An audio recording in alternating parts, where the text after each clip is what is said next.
የኢራን ጉዳይ ቁርጥ የሆነ መስሏል።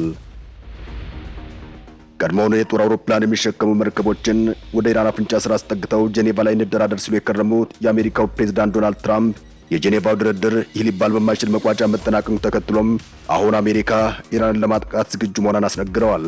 ኢራን እስከ መጪው ቅዳሜ ጠብቂ ተብላለች። ዶናልድ ትራምፕም ወደ መጨረሻው የኢራን ድብደባ ለመግባት በብዙ ምክር ላይ መሆናቸውን እየወጡ ያሉ ዘገባዎች ያመላክቱ ይገኛል። ይህንንም ሲኤንኤን፣ ሲቢኤስ እና ቢቢሲ አከታትለው በዘገባዎቻቸው ላይ ያሰራጩት ይገኛል። በዘገባዎቹ መሰረት መጪው ቅዳሜ ለኢራን የቁርጥ ቀን መስሏል። አሁን በቴህራን ላይ ይወሰዳል የተባለው መጠነ ሰፊ ወታደራዊ እርምጃ እስከ መጪው ቅዳሜውን ይሆናል መባሉም እነዚህ ዘገባዎች በሰፊው ያሰራጩት ይገኛል።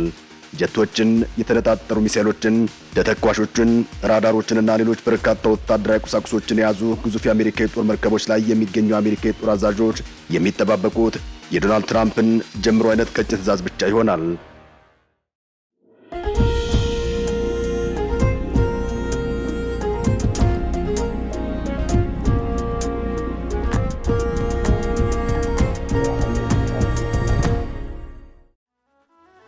የአሜሪካ ከፍተኛ ብሔራዊ ደህንነት ባለስልጣናትም ለዶናልድ ትራምፕ የአገሪቱ ጦር እስከ መጪው ቅዳሜ ድረስ ኢራን ላይ ሊፈጸሙ የሚችሉ ጥቃቶች ዝግጁ መሆናቸውን ማሳወቁን ሲቢኤስ ቴሌቪዥን ምንጮችን ጠቅሶ ባሰራጨው ዘገባ አመላክቷል።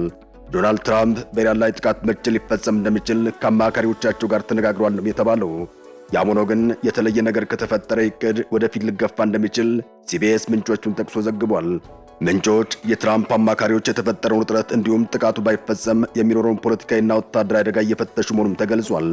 ሩሲያ ከኢራን ጋር የጦር ልምምድ ለማድረግ ቀን መቁረጧ ደግሞ ሌላ ራስ ምታት ሆኗል። ከዚህ ባለፈም ሩሲያ ደብዙ በማለት ለኢራን ወገና በውጭ ጉዳይ ሚኒስትሯ በኩል ጥብቅ ማስጠንቀቂያን አስተላልፋለች። ነገሩም እየተጋጋለና ከድጡ ወደ ማጡ እየሄደ ይመስላል። አሜሪካ በመካከለኛው ምስራቅ በተለያዩ ሀገራት ያሉ ወታደሮቿን ወደ ሌሎች አካባቢዎች ማዛወሯ በእርግጥም ከኢራን ጋር የሚደረገው የትንቅንቅ ፍልሚያ አይቀሬ መሆኑን ማሳያ ነውም እየተባለ ይገኛል። አሜሪካ በመካከለኛው ምስራቅ በሳውዲ፣ በኳታር፣ በተባበሩት አረብ ኤሚሬትስ፣ በኩዌትና በሌሎች ሀገራት የጦር ቤዞችና ወታደሮች እንዳሏት ይነገራል። ኢራን በአሜሪካ በኩል ጥቃት ከተሰነዘረባት በምትወስደው አጸፋዊ ምላሽ በዚያው በመካከለኛው ምስራቅ ያሉ የአሜሪካ ወታደራዊ ቤዞችን እንደምታጠቃ አስቀድማ አስታውቃለች።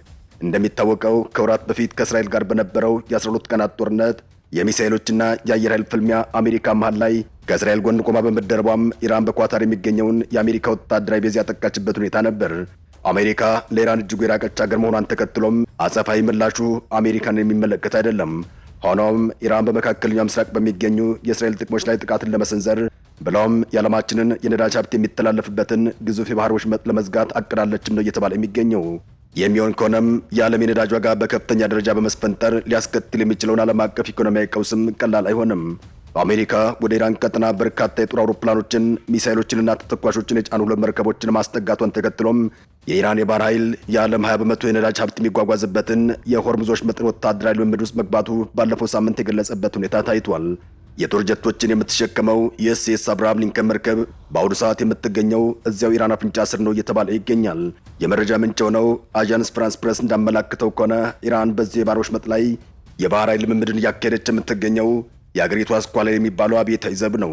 ጦሩም አሜሪካ ጥቃት ብትሰነዝር ለመመከት ያስችለኛል ያለውን የጦር ልምምድ እያደረገ ሲሆን የጦር ልምምዱ የተጀመረውም የኢራን አሜሪካ የኒኩሌር ድርድር በስዊዘርላንድ ዋና ከተማ ጄኔቫ በተጀመረበት ወቅት እንደነበር የሚታወስ ነው። ኢራን በግሏ ከምታካሄድ የጦር ልምምድ ባሻገር ከሩሲያ ጋርም ሌላ ተጨማሪ የባህር ኃይል የጦር ልምምድን ለማድረግ አቅዳለች። ከአሜሪካ ጋር ፍጥጫ ውስጥ የምትገኘው ኢራን በኦማን ባህር አቅራቢያና በሰሜን ህንድ ውቅያኖስ ላይ ከሩሲያ ጋር የባህር ኃይል ወታደራዊ ልምምድ ልታደርግ መሆኗን አስታውቃለች። ይሄኛው ደግሞ ሌላ አዲስ ትኩሳቱ ነው ብቅ ብሏል። በእርግጥ ልምምዱ ገና አልተጀመረም። ወታደራዊ ልምምዱን በተመለከተ ቃል አቀባይ የሆኑት ሪር አድሚራል ሐሰን ማክስዱሉ በሰጡት መግለጫቸው ላይ ልምምዱ በኢራን የባህር ኃይል አስተናጋጅነት የሚካሄድ እንደሆነም ተነግሯል። ዋና ዓላማውም በኦማን ባህርና በሰሜናዊ ህንድ ውቅያኖስ አስተማማኝ የባህር ላይ ግንኙነትና ደህንነትን ማስጠበቅ ነው ሲሉም ተናግረዋል። ሁለቱ ሀገራት የጋራ የባህር ኃይል የጦር ልምምድን እያደረጉ አሜሪካ በኢራን ላይ ጥቃት የምትሰነዝር ከሆነም ጉዳዩ አሜሪካና ሩሲያንን ጭምር የሚያነካካ ይሆናል። ሆኖም የትራምፕ አስተዳደር ሁሉንም ነገር እያፈጠነው ይገኛል። ኢራን ከሩሲያ ጋር የጦር ልምምድ ውስጥ ከመግባቷ በፊት የኢራን አሜሪካ ጦርነት ሊፈነዳ ይችላል የሚሉ አስተያየቶችም እየተሰጡ ይገኛል።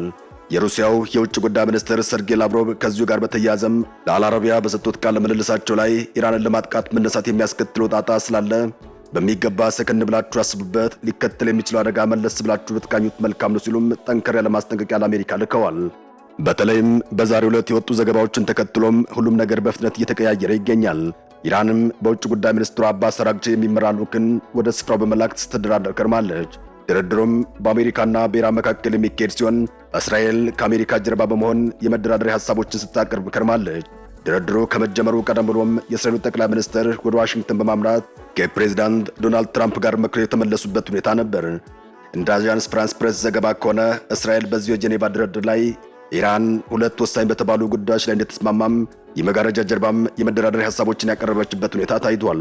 የመጀመሪያው ኢራን የኒኩሌር ግንባታዋን እንድታቆም ከማድረግ ባሻገር ለኒኩሌር ጦር መሳሪያ ግንባታ ግብዓት የሚሆነውን የበለጸገ ዩራኒየም እንድታስረክብ የሚጠይቅ ነው። እስራኤል የመደራደሪያ ነጥቡን ከፍ በማድረግም ኢራን ያሏትን ሚሳኤሎች ርቀት ጭምር አሁን ተወንጭፈው ከሚደርሱበት ርቀት መጠን እንድትቀንስም በድርድሩ ላይ ተካቶ እንዲታይ የጠየቀች መሆኑን ታውቋል። እንደ አልጀዚራ ዘገባ ከሆነ የአሜሪካ ምክትል ፕሬዝዳንት ጄዲ ቫንስ ይኸው በእስራኤል በኩል የቀረበውን የኢራን የሚሳኤል ርቀት ባጭሩ መገደብ አለበት የሚለው ነጥብም በዚሁ ከሰሞኑ በጄኔቫ በተካሄደው ድርድር ላይ በአሜሪካ ተደራዳሪዎች በኩል ቀርቧል ነው የተባለው። ይህ ከጄኔቫው የአሜሪካ ኢራን ድርድር ጀርባም ረጅሙ የእስራኤል እጅ እንዳለበት ማሳያ ነው እየተባለ ይገኛል። ዶናልድ ትራምፕም ቢሆኑ ተደራዳሪ ልዑክን ጄኔቫ ለላክ እንጂ ድርድሩ በቀጥታ እየተከታተልኩ ነው ሲሉም ያስታወቁበት ሁኔታ አይዘነጋም። ኢራን በድርድሩ ዙሪያ ምን አይነት ሐሳቦችን ይዛ እንደቀረበች ግልጽ ባይሆንም ከሁሉም በፊት እስከዛሬ የተጣለቡ ማዕቀቦች እነሱልኝ የሚለው ጉዳይም አንዱ የኢራን ጥያቄ መሆኑን የቢቢሲ የሰሞንኛ ዘገባ አመላክቷል። በአሜሪካና በእስራኤል በኩል ለኢራን የቀረቡ የድርድር ሐሳቦች ኢራን ጥንቅቅ አድርጋ እጇ እንድትሰጥ የሚያደርጉ ሆነው ይታያሉ። እስራኤል በቀጥታ ከኢራን ባትደራደርም የመጋረጃ ጀርባውን ጨዋታ ግን እየተጫወተችው ከርማለች። አሜሪካም የጄኔቫው ድርድር የማይሳካ ከሆነ በቀጥታ ኢራን ላይ ወታደራዊ እርምጃ የሚወስድ መሆኔን እወቁልኝ ስትል ተደምጣለች። ለዚህ ሲባልም የጦር መርከቦችን የማስጠጋትና የማንቀሳቀስ ሂደትም ሲታይ ከርሟል። ድርድሩ እየተካሄደ በነበረበት ወቅት መግለጫን የሰጠችው የዋይት ሀውስ ቃል አቀባይ ካሮሊን ሌቪት ኢራን ብልህነት የተሞላበት አካሄድ ተከትላ ራሷን ለበጎ ውሳኔ ብታበቃ ይሻላታል፣ አለበለዚያ ግን ሊከተል የሚችለው አደጋ ከባድ ነው በማለት አስጠንቅቃ እንደነበር አይዘነጋም። አሁን ነገሮችን ወደሚሆኑበት የመጨረሻ ጠርዝ ላይ ከመድረሳቸው ቀደም ብሎም በነበሩት ጊዜያት ዶናልድ ትራምፕ ኢራንን በመደብደብ በኩል ደጋግሞ ሲስቱ ከርመዋል። አሁን ላይ ዛቻቸው እሁን ሊሆን የሚችልበት የመጨረሻው ጫፍ ላይ መድረሱን እየወጡ ያሉ ዘገባዎች በግልጽ ያመላክቱ ይገኛል። ጦርነቱ ከተጀመረ ለቀጠና ይተርፋል በማለት ለትራምፕ ዛቻ ምላሽ ሰጥ የከረመችው ኢራንም አሁን ደግሞ ለማንኛውም በሚል ከዓለም የነዳጅ ምርት ውስጥ 20 በመቶ የሚተላለፍበት የሆርሙዝ የባህር ወሽመጥ ላይ ሰፊ የሆነን የአብዮታዊ ዘብ የጦር ልምምድ እያደረገች ይገኛል። የጄኔቫው የአሜሪካ ድርድር ተስፋ የማይታይበት ከሆነም ጦርነቱ አይቀሬ መሆኑ ሲነገር የከረመ ሲሆን በእርግጥ ድርድሩ በምን መልኩ ተጠናቀቀ የሚለው ጉዳይ ግልጽ ይሆን አይመስልም። ኢራንም የኒኩሌር መርሃ ግብሯን በሚመለከት በዋና መርሆች ላይ ከአሜሪካ ጋር እንደተግባቡ ያስታወቀችበት ሁኔታ የነበረ መሆኑ ይታወሳል። ሮይተርስ የዜና ወኪል ስም አይጠቀስ ያሉ ሁለት የአሜሪካ ከፍተኛ ባለስልጣናትን መረጃ አድርሰውኛል ሲል ከሰሞኑ ባሰራጨው አንድ ዘገባው ላይ እንዳመላክተው ከሆነ የጦር መርከቦቿን ኢራን ለመደብደብ የሚያስችል መልኩ ቦታቸውን ያስያዘችው አሜሪካ በኢራን ላይ መጠነ ሰፊ ጥቃትን ለመክፈት ዝግጅቷን አጠናቃ የመጨረሻውን ጀምሮ የሚለውን ትዕዛዝ የሚጠብቁት ከፕሬዝዳንት ዶናልድ ትራምፕ ብቻ መሆኑን ያስታወቀበት ሁኔታ አይዘነጋም። እነዚሁ መረጃውን በውስጥ ለሮይተርስ አድርሰዋል የተባሉት ሁለት የአሜሪካ ባለስልጣናት የቀረው ከሰሞኑ የተካሄደው አንድ ድርድር ብቻ እንደነበርም ተናግረዋል። ሮይተርስ መረጃውን ከአሜሪካ ባለስልጣናት የወሰደው የዛሬው ኢራንን በወታደራዊ ምት ለማንበርከክ ቆርጠናል የሚለው መረጃ ከመውጣቱ አስቀድሞ ነው። እንደሚታወሰው ድርድሩ ባለፈው ማክሰኞ ፌብሩዋሪ 17 ቀን 2026 ወይንም በኢትዮጵያ አቆጣጠር የካቲት 10 ቀን 2018 ዓ.ም ተጀምሮ የተካሄደውና የተጠናቀቀም ነበር።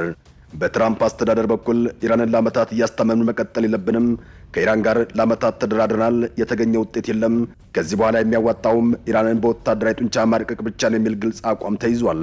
እናም ኢራን ስዊዘርላንድ ጀነቫ ላይ ለድርድር የተጠራችው እንዲሁ ለስሙ ነው ማለት ይቻላል። ኢራን ጥቃት የሚደርስባት ከሆነም እንደቀደመው ጊዜ እስራኤል ላይ ሚሳኤሎች ልትተኩስ ትችላለች የሚል ስጋትም አብሮ እየተነሳ ይገኛል። አሜሪካ ኢራን ላይ ጥቃትን ለመሰንዘር ስትነሳም በእስራኤል ሊሰነዘር የሚችል ጥቃትን የመከላከል ዝግጅት ሳታደርግ ነው ማለት አይቻልም። ያም ሆነ ይህ ግን ሊደርስ የሚችለውን አደጋ 100% ዜሮ ማድረግ ግን አይቻልም እየተባለ ይገኛል። ሰላም ለመላው ዓለም ይሁን። አበቃን። ሰናይ ጊዜን ተመኘን።